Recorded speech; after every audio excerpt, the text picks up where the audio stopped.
All right. So again, today we have Leslie Hayes, a good friend of mine from all the way from New Mexico. She runs the Echo down in New Mexico. So we meet often at different places. I'm Kurt Devine, and as you all know, this is Miss Foss, star of stage and screen and film. You've probably all seen her. Oh boy. All right, we have some really nice upcoming sessions to check out. Those are listed on the screen. Alex Ellswick, he has been on before about a month and a half ago, was phenomenal, and then the camera's in the way. We have Catherine Justice coming up talking about physical therapy and chronic pain care. That'll be an excellent talk. She was so much fun with all of her cat slides last time. Yeah, and her yoga. And her yoga. Did Kurt try yoga yet over Christmas break? Yes, and that'll be a conversation I'm saving for that day. Okay. So yeah, a lot of great talks, and Lee Radish coming back. He gave a great talk on buprenorphine for pain. He's going to come back and do some different things. So, all right.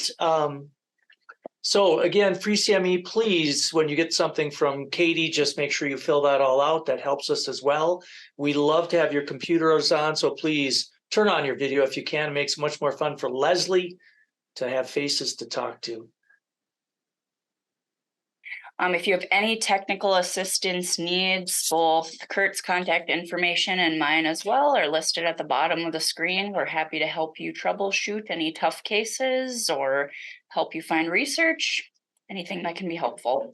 Again, we frown upon personal problems. Those we kind of shy away from. All right, so next slide. And remember, you go to the Core Resources website, all the information that you might want. Some of the old echoes you can watch. You cannot get credit for those, just understand that. And we're to her, and I think, Leslie, you probably would prefer to just share your screen. Is that correct? That is correct. So please go ahead and introduce yourself a little more. I know you real well, but maybe tell everybody what you do and the fact that you actually trained in Minnesota. You might want to add that. I did.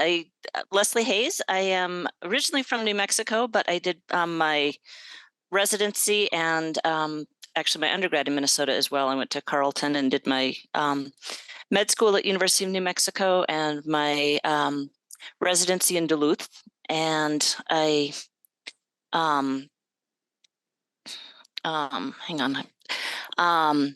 I've been working in Espanola, New Mexico for the last 29 years. And people may not know this, but my county was #1 in the nation for overdose deaths for most of 25 years, leading up until about 2010. We are now not in the top 10 anymore, but mostly because Appalachia has gone up so very dramatically quicker than we did. But unfortunately, our numbers, we just had fentanyl hit at the start of the pandemic and they've gone way up. So I was the first person in my county to prescribe buprenorphine. And so I got a lot of experience very quick. And I actually got my addiction medicine board certification almost all through information I learned through various echoes. So I am really grateful for the Echo Project. And I am particularly interested in pregnancy and substance use disorder and gender and substance use disorders. So I will go ahead and get started. And I have no disclosures. So we're going to be talking about gender differences in presentation of substance use disorder, the difference in medical problems for male and female, LGBTQ and substance use disorder, incarceration and substance use disorder, sex work and substance use disorder, and differences in treatment for substance use disorder. And learning objectives: understand the difference in how men and women use substances, understand the different effects of substances on men and women, understand the effects of incarceration and the differences for men and women, understand the effects of SUD on the LGBTQ community, and understand the different treatment needs for men and women. And I'm going to start with just a couple cases. And I have a lot of pictures throughout. The vast majority of these pictures are from stock shots on the internet, so you don't have to worry about I'm giving away patient information. The first two are actual pictures, and I'll explain why in just a second. 90-year-old man, long history of heavy drinking, eventually evolved into alcohol use disorder. He lost his father to suicide when he was in his teens. As far as we know, he began drinking shortly after that. Consequences of his alcohol use included multiple car accidents, multiple episodes of pancreatitis.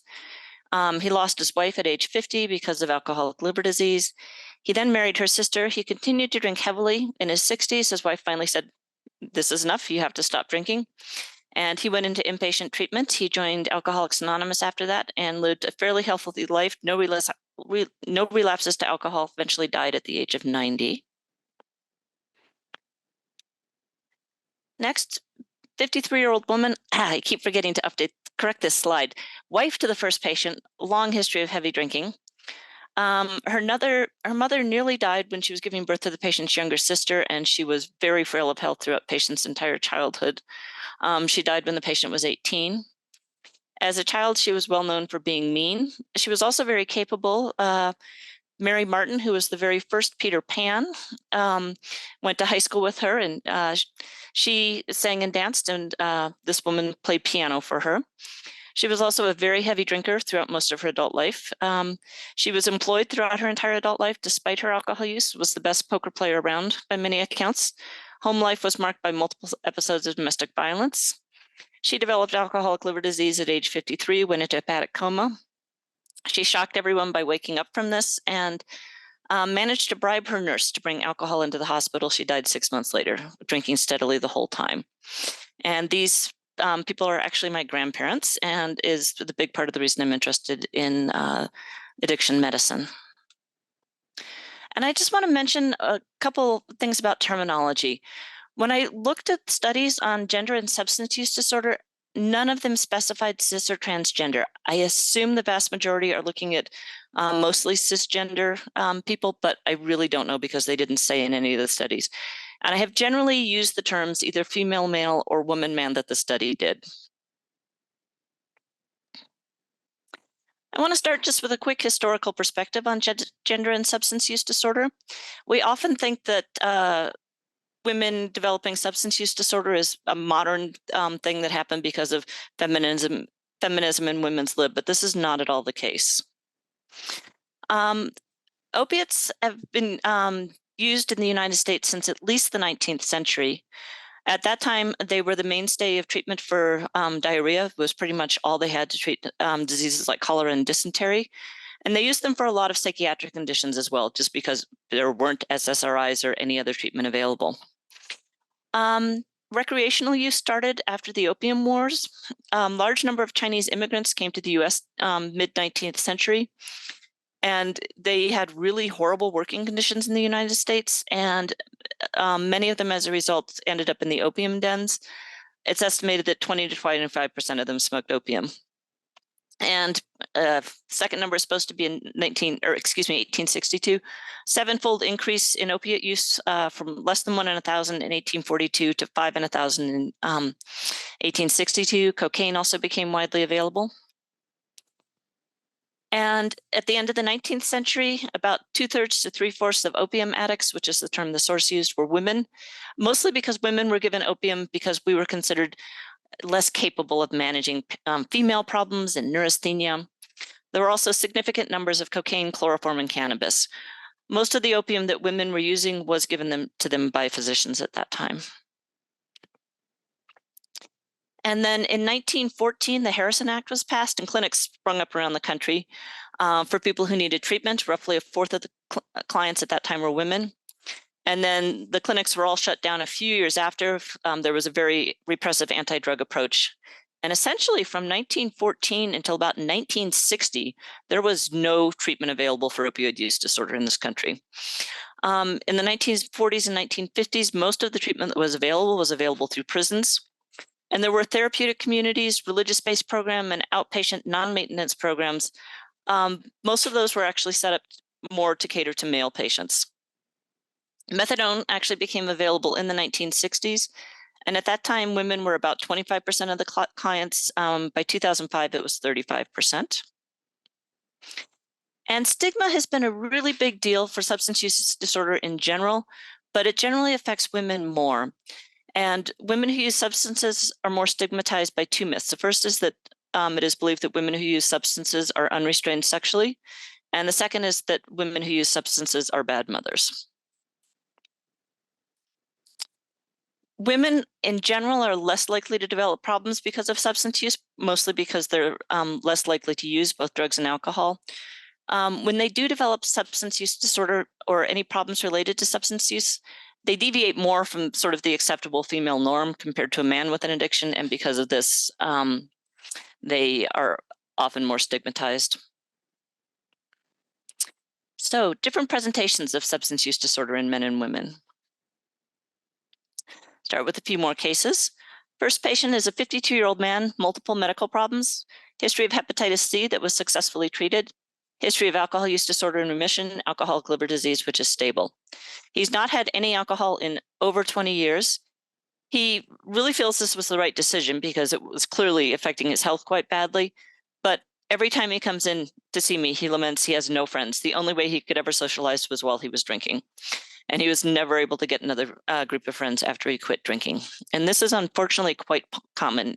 Any of you who treat 50-year-old men who have quit drinking will have probably heard this story. Next patient is a 38-year-old woman with opioid use disorder. She's been stable on her buprenorphine since her pregnancy 2 years ago. Her partner also has opioid use disorder, severe alcohol use disorder, moderate stimulant use disorder. He went to jail for about 9 months, starting midway through her pregnancy. And during the entire time that he was in jail, she was completely drug-free. After he was released, they got back together. They both started using cocaine. He was also drinking heavily and has had 3 arrests since he was released for domestic violence. She kicks him out over and over, and they always end up getting back together. Her cocaine use is accelerating the longer he's out. So, in general, men are more likely than women to use almost all types of illicit drugs. Women probably use prescription drugs from illicit sources at greater rates than men. Men are almost 2 times more likely to have drug dependence, and men have higher rates of alcohol use, including binge drinking, than women. Overall, teens, the rates are similar, and we don't know if that's because society is changing, and this group of teens, when they get in their 30s, are going to still be drinking as much. The girls who are teens now are going to be drinking as much when they're 30-year-old women as the men who are 30-year-old men, or if this is sort of the way teens are, and once they reach their 30s, the men will still be drinking more than the women. Men in general have higher overdose rates. The rate of overdose among women is unfortunately increasing more rapidly. Women heroin users use smaller amounts. They're less likely to inject. They're more at risk for overdose in the first year when they start, but long-term, they're more likely to survive. And interestingly, women between 45 to 54 actually have the highest rate of overdose from prescription pain relievers. In general, women are more likely to be introduced to injection drug use by their male sexual partner. Men are more likely to be injected by a friend. And this is something important to think about. And obviously, none of the things that I'm saying in this talk are 100% true for the women or 100% true for the men. But it's something that's good to think about when you're taking care of people. Because women are often still with that male sexual partner. And if they're still with him, it's going to be very hard for them to get drug-free if he doesn't.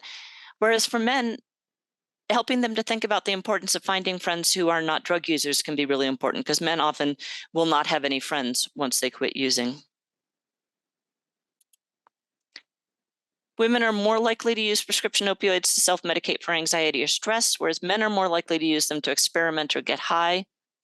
And same thing for alcohol, that women are more likely to drink because of stress and negative emotions. Men are more likely to enhance positive emotions, have a good time at the football game, or be part of a group, things like that.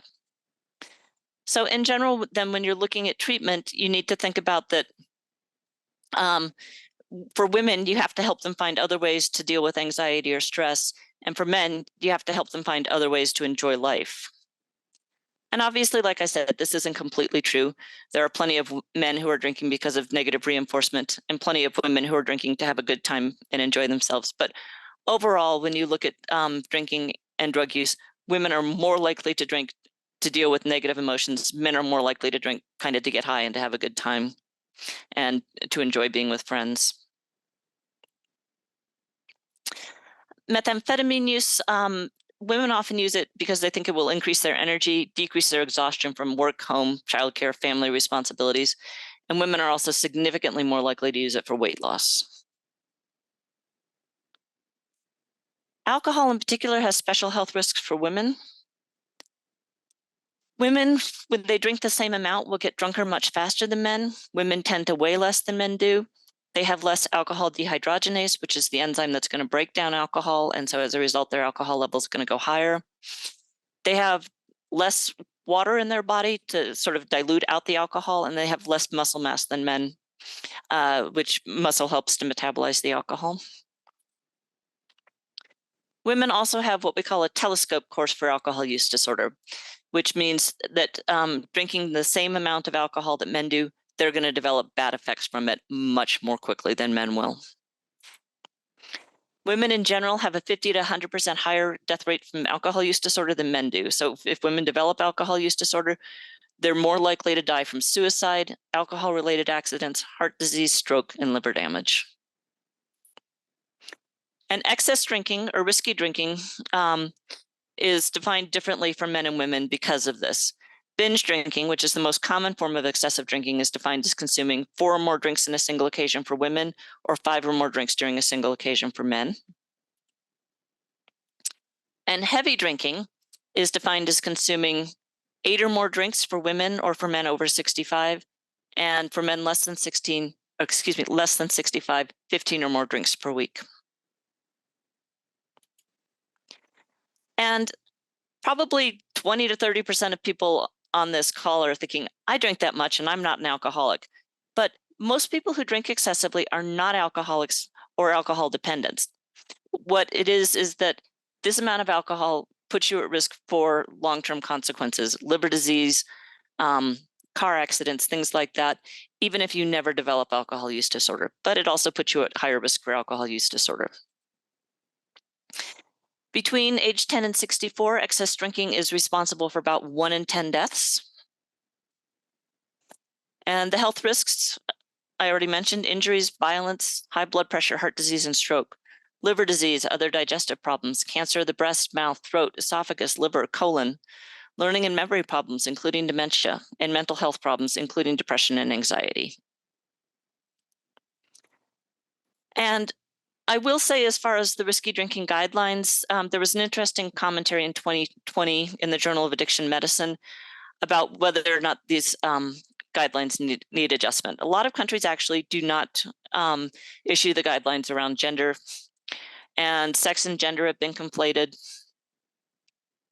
And they do mention that some of it is just stereotypes. Men's drinking patterns are normalized, women drinking patterns are moralized, and we need to think a lot about individual genetics, body fat, hormone levels, other underlying medical conditions. But I do think there is some basis to having different thresholds for men and women. All right, LGBTQ persons and substance use. So data from the 2020 National Survey on Drug Use and Health suggests that sexual minority adults have different substance use patterns than heterosexual adults. In 2020, about 41% of sexual minority adults reported past year marijuana use, compared to 18.7% of the population overall. 6.7% of sexual minority adults misused opioids, 3.6% of the overall adult population, and 21% of sexual minority adults had alcohol use disorder in the past year, compared to 11% of the overall population. And the rate is especially high for LGBTQ youths, and especially if they're not accepted. Conversion therapy, there was a greater odd of reporting alcohol use, 1.24, regular marijuana use, 1.25, and regular prescription drug misuse, 1.88. And physical harm because of your LGBTQ identity was also associated with an increased risk, 1.34 for alcohol, 1.62 for marijuana, and almost twice as great for the risk of prescription drug misuse. And recent studies indicate that transgender individuals have very high rates of alcohol use, up to 72%, marijuana, 71%, illicit drug use, about a third, and non-medical use of prescription drugs, 26%. Compared to non-transgender persons, they're also more likely to have severe misuse. And this is not because there's anything innate to being LGBTQ that causes people to use substances. Instead, it's very high levels of stress, lack of cultural competency in the medical communication, and outright discrimination at times. There's also targeted marketing by alcohol and tobacco companies, and discrimination in employment and housing also contributes to the higher rate of substance use. Sex hormones and substance use disorder. I find all this stuff interesting, but I'm not quite sure if there's necessarily a clinical application for most of it, but it's just kind of interesting. Women who use marijuana and tobacco both have a luteal phase that's 4.5 days shorter than women who just use tobacco.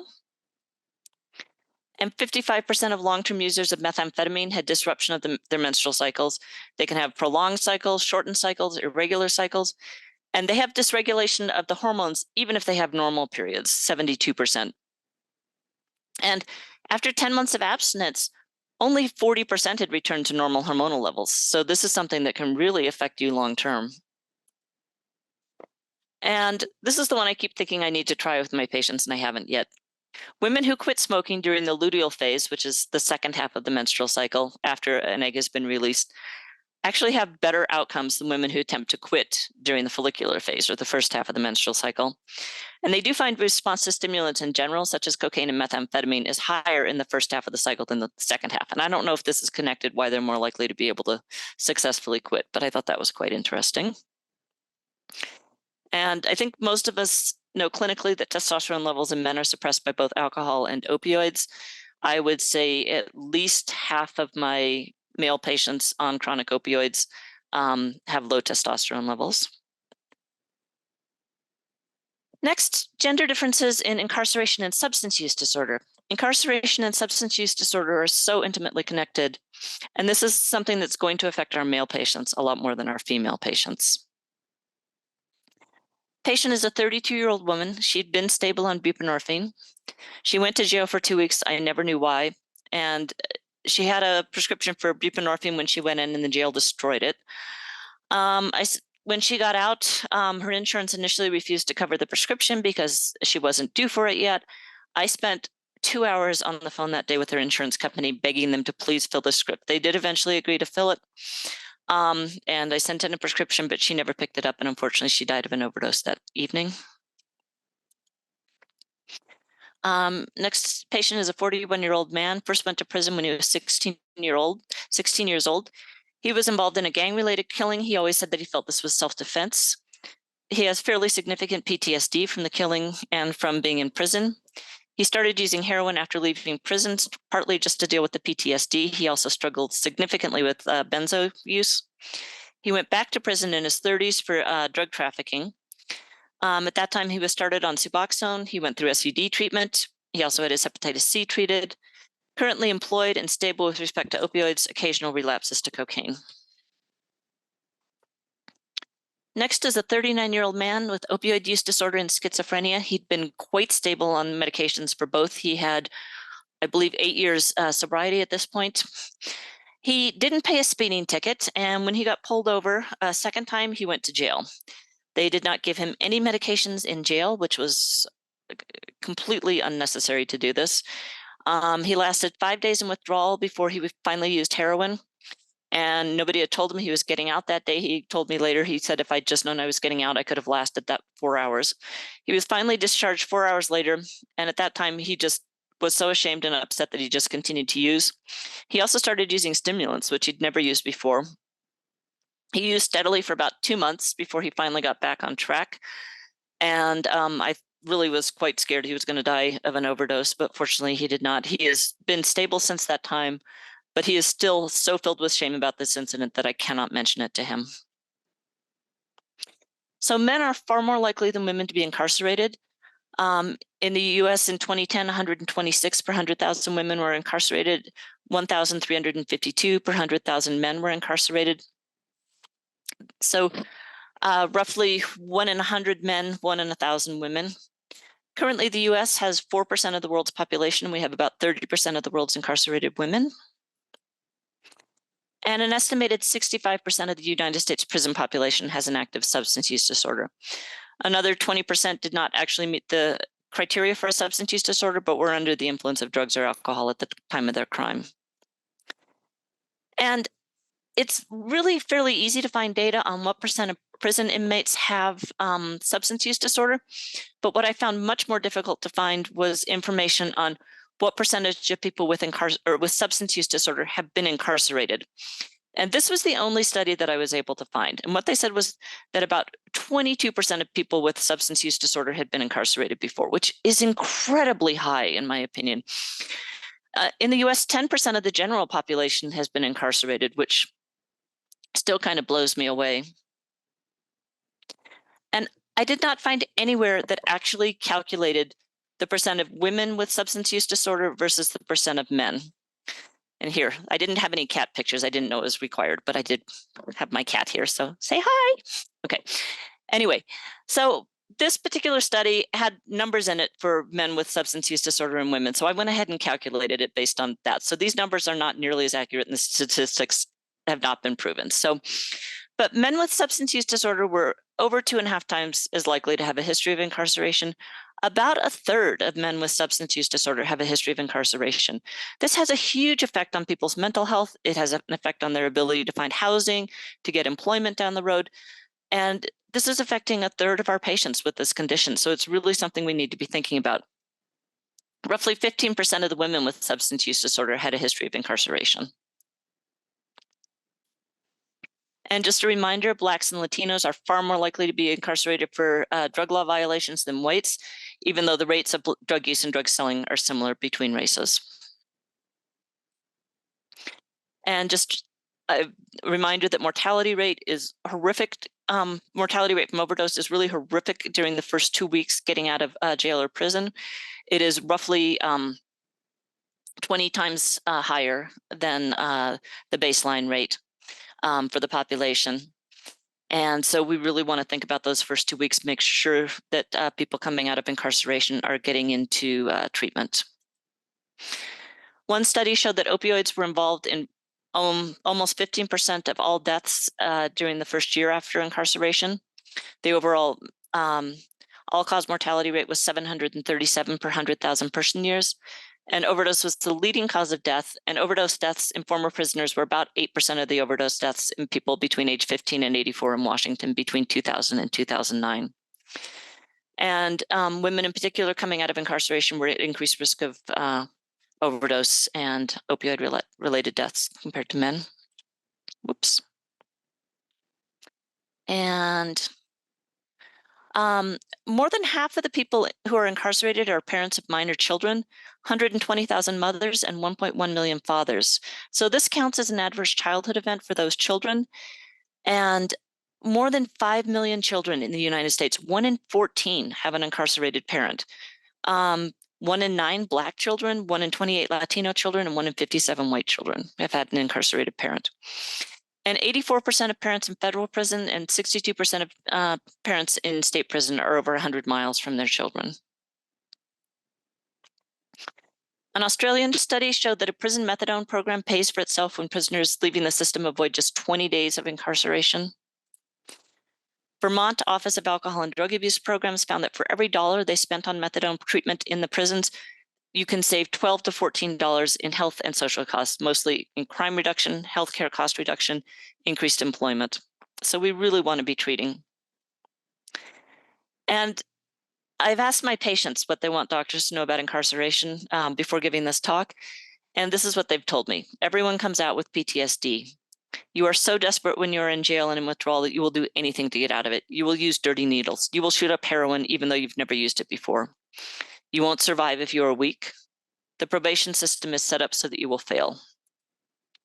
The private prison systems want to keep you in there so they can make money off you. And this last one really broke my heart. Tell them to be nice to us. Next is sex work and substance use disorder. And I was giving a version of this talk earlier this summer, and somebody asked me about sex work. And I realized, first off, I was kind of shocked that it had never occurred to me to put it in this talk. And I am not asking my patients about this. And I realized I need to start. So this is just from articles that I've read and such. I have not been not had a chance to really delve into this with my patients, but it is something we need to do because it's really very significantly tied together. This was a 2021 meta-analysis that looked at 86 studies in 46 countries, and they found a really significant correlation between sex work and substance use disorder. Among sex workers, the pooled prevalence of illicit lifetime drug use was about 35%, or 1 in 3. However, there was a lot of diversity, ranged from 1.2 to 84%. So we don't really know. We just know that there definitely is a prevalence there. Most studies looked at lifetime drug use among female sex workers, and the pooled prevalence in this group was 29%, ranging from 24 to 34%. So probably about a third of female sex workers are using illicit drugs. And they just, there were not enough studies to look at male and transgender sex workers. And then the other way around, they looked at a 2008 cross-sectional secondary data analysis, looked at 1,600 women and 3,000 men entering substance use treatment. And they looked at the incidence of sex work among people entering treatment. And what they found was that half of women and 18% of men reported prostitution in their lifetime, and 41% of women and 11% of men reported prostitution in the last year. Prostitution was associated with a high risk for bloodborne viral infections, sexually transmitted diseases, and mental health symptoms. And this is from that same study. And the female is the dark bar and male is the gray bar. And if you'll notice, so 40% of participants with a history of prostitution, 40% of the male had not had any had not engaged in prostitution anytime in the past year, only about 18% of women. And then much as you get to more and more times they engaged in prostitution, people with a lifetime history of prostitution, about 15% of female entering substance use disorder treatment with that history had over 100 partners, or not partners, over 100 episodes of prostitution in the last year.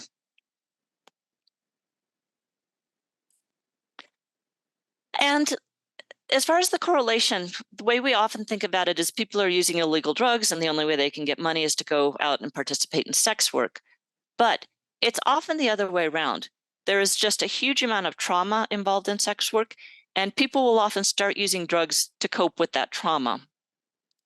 And a study in Chicago interviewed 222 women doing sex work, and they found that women on the streets, in drug houses and hotels, reported very high rates of forced sex and physical violence.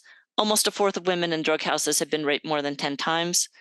And women in escort services and exotic dancing also had very high rates, with about 21% of them having been raped more than 10 times.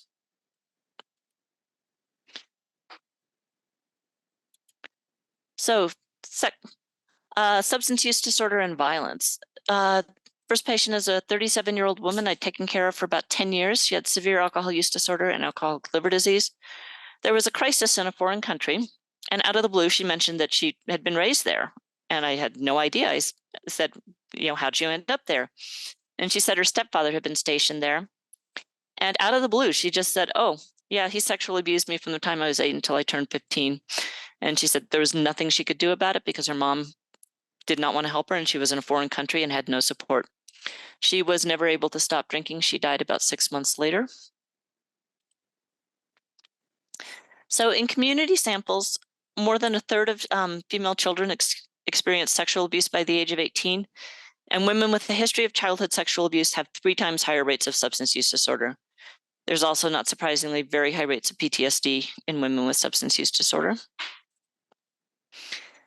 And this is not just an issue for women. That this particular study by Brems et al. Showed that 20% of men entering detox services and 50% of women entering detox services had a history of childhood physical or sexual abuse.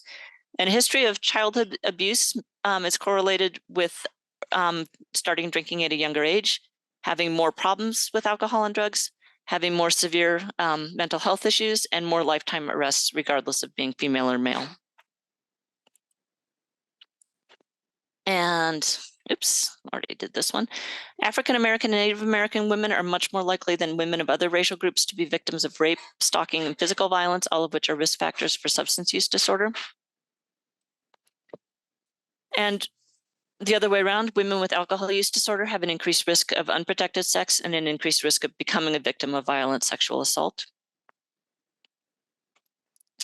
As far as gender differences in treatment, I found this kind of astonishing. Until the 90s, I was in residency in the 90s, and it doesn't strike me as being that long ago, but up until that time, they really had not done any research on substance use treatment in women.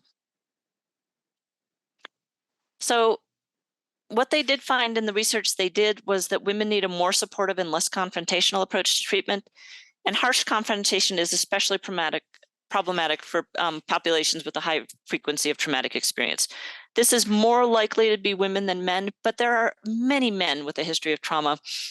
And overall, we're moving much more towards a trauma-informed care and away from the harsh confrontation. But I still see some treatment facilities that my patients have gone to that really do the harsh confrontation. And like I said, it's especially problematic for women because they have much more likely to have a history of trauma, but it is an issue for men as well. Men are much more likely to be mandated to treatment by their employers or through the criminal justice system or to have their families send them. Women are more likely to be referred by child protective services. And women overall are much more likely than men to feel shame or embarrassment about substance use disorder treatment. Obviously, we all have patients, both male and female, who are ashamed of or embarrassed about needing substance use disorder treatment, but it is more of an issue for women in general. Thought this one was interesting. Women are more likely to relapse when their romantic partners are substance users, and they are more likely to relapse in the presence of a romantic partner than men are, and less likely to relapse when they're alone than men are. And women are more likely to seek help for substance use disorder in primary care or a mental health setting. I have always been a big advocate that all of us in primary care should be offering substance use disorder treatment. And, especially I realized that we're going to be more likely to help women if we do this because they're less likely to go into a formal substance abuse treatment setting. Women are more likely than men to not be able to mistreat, or women are more likely to not be able to attend treatment sessions than because of family responsibilities. I keep meaning to fix these slides and I can never find them when I'm in between. Women are also much more likely to have economic barriers to attending treatment. If they do complete treatment, women do have generally better long-term recovery. And as far as gender-specific treatment, the data is mixed. There is some evidence that substance use in women with PTSD may benefit from women's only treatment, and the same is also true for men with combat-related PTSD. And then ancillary services, childcare, it can be really beneficial to keeping women in treatment. There's one local place that they provide childcare for all of their groups, and it has made a huge difference for some of my patients. It's also going to benefit some men because there are certainly plenty of men with substance use disorder who are single fathers. And then what's really important is recognizing co-occurring risks or conditions. History of sexual abuse or psychiatric disorders, social factors like income, education, employment, and type of substance use. That's going to have a real effect on treatment outcomes. And these co-occurring conditions are going to be different between men and women.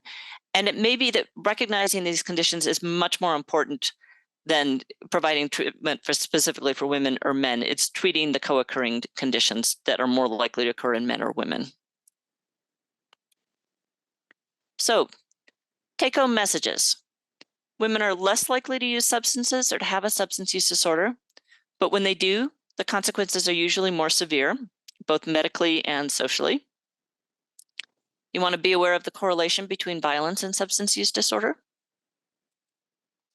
Be aware of the effects of incarceration on our patients. Many of our patients, but especially women patients with substance use disorder, face substantial barriers to treatment. Women with substance use disorder may have substantially different comorbidities and social factors than men do. Make sure you address those. There may not be much difference in actual substance use disorder treatment, more that we recognize the different comorbidities and social factors. And that is all I had. Oh, that's a lot to think about. Do you think that, Leslie, that there's, is there any difference between married and unmarried people? Anything that you've come across? You're muted. Whoop. Yes, there is definitely, and I can't remember exactly what it was. Like I said, it was interesting that women are much more likely to uh, um, do okay not with a partner than men versus, and I don't know off the top of my head overall the difference between married and unmarried. Yeah, us men were so needy. That's to help us out. I think something I thought was interesting is the slide where you brought up that women use to deal with stressors. And, thinking back on patients, I guess, that would be accurate. And a lot of women I've talked to, do you find that there's a lot of men with true benzo addiction? Because that's something, seeing more in females that I've noticed at least. And it kind of fits in with the whole using to deal with stressors. Do you see that a lot in males? I definitely, so we had a clinical in my state, clinical psychologists are allowed to prescribe if they complete extra training. And we had one simply horrible clinical psychologist who had a couple thousand patients on 6 milligrams of alprazolam a day. And he lost his, I believe, his DEA number. And so all of these patients went out into the community. So I have seen a fair number of men from him. But yeah, I would agree overall, it's much more prevalent in women. So as far as confrontational treatment, boy, that's good that you don't know what it looks like, because that was really super common back in the 90s. That involves sitting people down and, the interventions they used to do, they would get, all of your family members and friends together in a room, and they'd all go through the horrible things that you'd done because you were drinking and why you needed to get into treatment and how important was it for you to quit drinking, and, trying to get through your denial. And looking back, it makes me cringe every time I think about it. But that was really very popular back in the 80s and the 90s as far as treatment. And there are still definitely treatment programs out there that do this. So, yeah. If anybody else has questions, please unmute and just throw them out to Leslie. I'm sure she'd appreciate that. I'll give a second before I ask another. One interesting thing that I've noticed, Leslie, and I don't know if you've seen this, but it seems more that when I see men using benzos, they're more likely in my practice to be getting them online or from China. And there are a lot of these designer things, whereas I see a majority of women getting them from providers and then misusing them, which is just, I mean, all these different designer ones I've seen the guys show up with. Pretty interesting. Fortunately, I have not seen much of the designer benzos that I know of. What we have right now is a ton of Xanax manufactured in Mexico, which contains varying amounts of fentanyl. So yeah. I've had a lot of people show up and say, I did not realize I was, getting fentanyl. I thought I was just taking Xanax. So. Hey, Kurt, can I ask you about that? Yeah, go ahead. Do you think that that's part of, with the male patients, part of a more polysubstance use?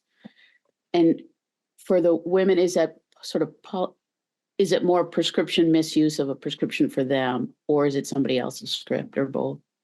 Yeah, I mean, I think that I just see, so many of the people end up on buprenorphine. Women are also getting, medications from different mental health providers, and benzos are often the biggest part of that.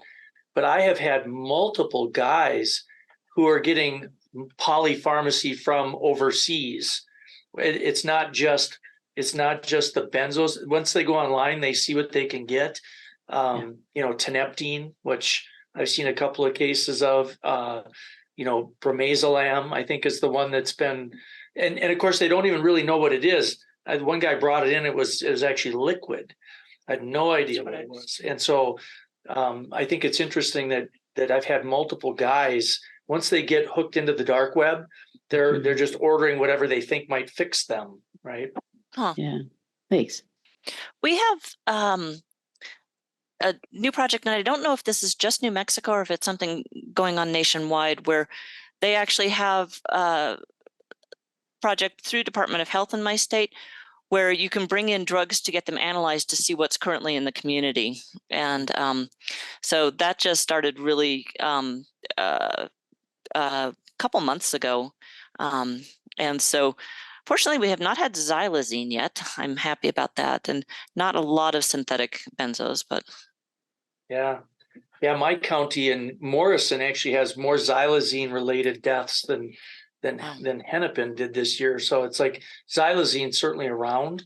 Yeah. We're actually just becoming one of the surveillance sites for MDH, for drug surveillance in our community. I believe Duluth already is, and the Twin Cities, and now they're looking at St. Cloud. So go ahead, Yeah. Beth. So which hospital is that for the ER, or is it a different from Mendoza? Yeah, Mendoza's going to be at the St. Cloud ER. Yeah, great. Just a clarification on the xylazine, I'll say xylazine related deaths. Yep. That at least so far, even at both in a Minnesota and a national level, that the xylazine related deaths are for the most part fentanyl also related deaths, that xylazine is typically seen in the setting of fentanyl. And there's a big gray area there in terms of what the effect of adding xylazine to fentanyl is. Certainly decreased level of consciousness. I'll pick the easy one. But the other stuff in contributing to fatality, there's actually some question. And I don't want to suggest in any way that it's protective, but that word came up because it's just funny, fewer cardiac arrests and maybe fewer fatalities, but all unknown. The only thing, the clarification, I guess the most important part is those are typically also fentanyl related deaths. Wow. I had a guy specifically for opioids. I had a guy about 3 years ago before xylazine was really in the drug supply, and he was ordering xylazine by the pound or by the kilogram from China. He brought in the packing slip and said, "Do you know what this is?" And I was like, "Well, yeah, it's a sedative for animals." And he was ordering it and IV using it. Oh. And he'd typically been a benzodiazepine patient. He'd been ordering benzos, but he switched to xylazine IV, which I thought was pretty interesting. Yeah, and I'll offer an additional caveat to that. Somebody who's directly misusing xylazine, the fatalities that have been noticed with xylazine are in folks who have access to sort of either they work in a veterinary setting, and some one that was presented at a recent forensic conference mid-December this year, intentional suicide. Wow. And those folks actually, again, those small numbers, but had access, again, whether it was via computer, but the knowledge or the information about xylazine. Yeah. Interesting. Any other questions for Leslie? I don't know, Beth, if you were on when we had the veterinary medicine people from the University of Minnesota, you realize none of those medications through any of the veterinary clinics are tracked. I didn't know. Yeah, it was, and they said there's no literature on how much the diversion is on veterinary med places, but none of it is tracked like you would track it in a clinic or a hospital. Or a PDMP. There's no PM, it's not on the PMP. There's just no way to track it. They don't fall into any of that prescribing stuff that physicians and PAs and nurse practitioners fall into. So and their formulations, like xylazine not being regulated by the DEA yet, or maybe not ever, I don't know. Either way, their opioids still fall under the usual sort of human DEA regulations, right? Or no? Not as far as the tracking goes. They are not required to track it. Okay, but they still, okay. But they still prescribe it and use it. Yeah. And before I get on a total, again, I don't have any more, but I just thank you for the talk. It really so informative, and thank you for all the references as well. I like references. So yeah. All right. There being no other questions. Anybody else have anything else before we let Leslie get back to work? We just got a chat in. Does anyone in Minnesota have good reference ideas for treatment centers that allow children to stay with the parent while in treatment? Terebinth Refuge in Waite Park, Minnesota, so central Minnesota, they are a human trafficking shelter. They do allow children to stay with their victims, and it's just phenomenal. And then it says like a new in Little St. Paul. So there are a couple. Well, Leslie, always happy to see you. Don't get to see you that often. I thank you so much. I think I'm coming on your echo in a couple of months. I was going to say, I know you're on in the next month or two, so I'm looking forward to hearing your talk. Yeah, so really appreciate you coming on. And if there's anything we can ever do for you, let us know. But nice talk and enjoyed it immensely. Great. Thank you all for coming. Hope you're able to use this information to help your patients.